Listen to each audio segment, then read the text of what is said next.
Thank you so much. Isabay niyo.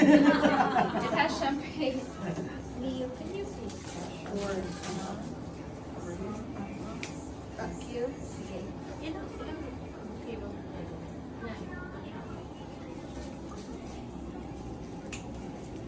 Sabi ko kay Joe, no, we don't need bouquets. Dahil first time ko na mag-ano sa wedding and na hindi ka bridesmaid na maghawak ka ng bouquet. Usually, ano lang, yung boutonnieres lang yung nilalagay. Pero sabi niya, Where's the scissor? okay, this one. That's what I was looking Is this okay now? for. Wala na. Oh, that's really nice. Action ng gunting. Hello. Oh, here. Isa lang. It really didn't want